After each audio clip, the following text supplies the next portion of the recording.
Joining us now with reaction is President of Nassau County Corrections Officers Union. That is Brian Sullivan joining the program. Brian, good to see you. Thanks so much for coming on here. Quite the meeting here. The President of the United States coming to a city to meet with the city's mayor. This after 2 officers dead. Funeral service has already happened. What are your thoughts on this, and specifically violent crime surging and also cops being attacked? What do you expect from the president and Mayor Adams? Well, first of all, I appreciate you having me on, and I'm not exactly sure what I'm going to expect to happen from Mayor Adams and President Biden. This is long overdue. It is so long overdue. What the national attention that's being put to this. This should have never come to this.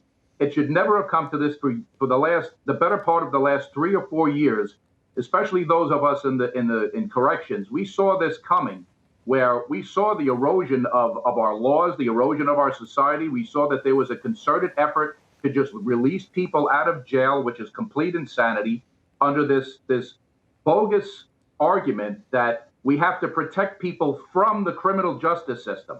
How are you protecting people from the criminal justice system? You just look at the video you're showing now. People are running through the streets, shooting at each other, punching each other, throwing people in front of trains, in front of subway trains. Now there's 6 New York City police officers were shot this year. 2 of these were killed. I attended both of the funerals. And we should never have come to this point where it's this far down the rabbit hole. I mean, the taking all of the tools away from law enforcement, just really blatantly releasing people from prisons, taking the judicial discretion away from judges in New York State and basically turning them into file clerks. That's why we are where we are.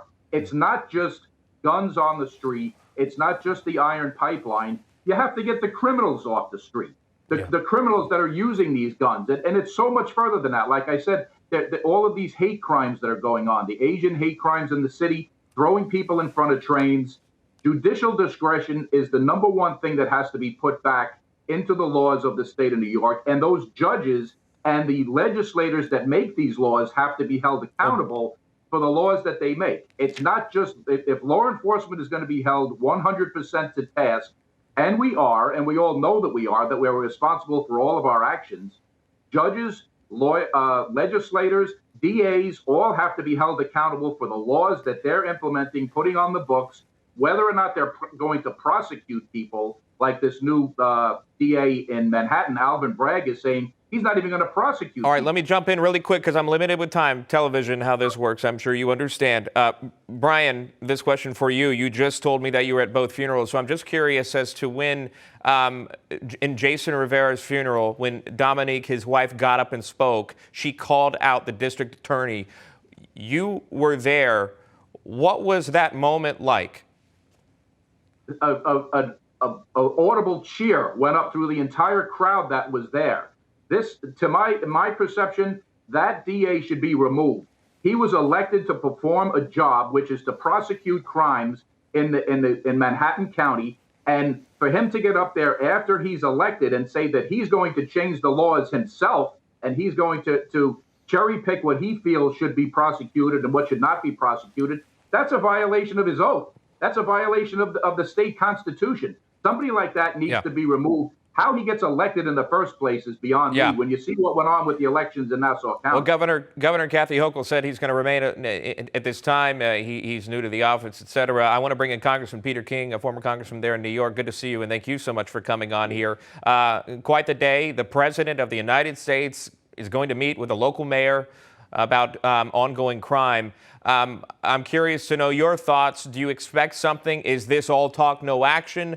You seem to have, when I talk to you, you seem to have more of a positive viewpoint. You try to look on both sides. What's running through your mind on this? Sean, first, it's great to be on with Brian Sullivan. He's first class, and he's a real pro, and I'm proud to be with him. No, I have mixed expectations today. I don't have very much faith in President Biden. I think he's going to be talking just about gun control. And all of us agree that illegal guns should be taken off the street. But when Rudy Giuliani came in, there were 2 million illegal guns. You're never going to get all the guns off the street. The idea is to get the people off the street who are using the guns and let them know if they come out on the street with the guns, they're going to be arrested. As far as Mayor Adams, I'm hopeful only because he's saying the right things. I hope he follows through. I don't want to give up on him yet. I have hope that he can follow through.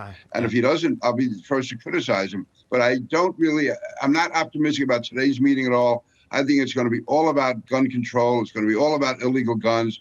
And again, illegal guns is important, but it really is, I hate to say it, it's a small part of the overall picture, because you're never going to get most of those guns out of there. If Giuliani came in with 2 million guns, there's probably still 1.9 million by the time he left and Bloomberg left. But the cops knew who had them. They knew that if these guys come out with the guns, they'd stop them, they'd question them, they'd frisk them, and they'd take them off the street. They got to get the bad guys off the street, because it's not the guns that are killing people, it's the bad guys. I don't want them to have guns, but the fact is the only way to stop them is to get them off the street and let them know. Put the fear of God in them. If they come out in the street, they're going to be stopped and arrested. The president will meet with the mayor later today. We will have any updates that come out of that meeting. Meanwhile, I want to close on this, and Congressman, since you joined us a little late, I'll give this final thought to you. There are insensitive remarks that are coming out after the funerals of now Detective Wilbert Mora and Detective Jason Rivera. Activist and actress Susan Sarandon, which many people know from the movies, coming under fire for tweeting this out. A photo of the sea of blue for Officer Jason Rivera over the image. She typed out the message, quote, and this is what came from her verified account. So if all these cops weren't needed for crime that day, doesn't that mean they aren't needed any day? And she's been hit a lot on that. Congressman, your response to that? Yeah. She also shared a tweet where she said that to look at those cops is to look at fascism and fascists. An absolute disgrace, contemptible, disgraceful human being. I don't know why anyone would ever pay any attention to Susan Sarandon. What she did yesterday was so despicable. It's, to me, beyond contempt. I was in the church yesterday. I was at the funeral. I was at the wake the week before. And as Brian knows, the sorrow that's there in New York, it's impossible to calculate. To have someone like her be such a lowlife is absolutely beyond me. This goes beyond political discussion, political debate. It's absolute libel, slander. It's traitorous. Really, it's horrible. I'll leave it right there. Brian Sullivan, Peter King. I am out of time. Thank you both. Good to see you, and I appreciate you taking the time here on National Report.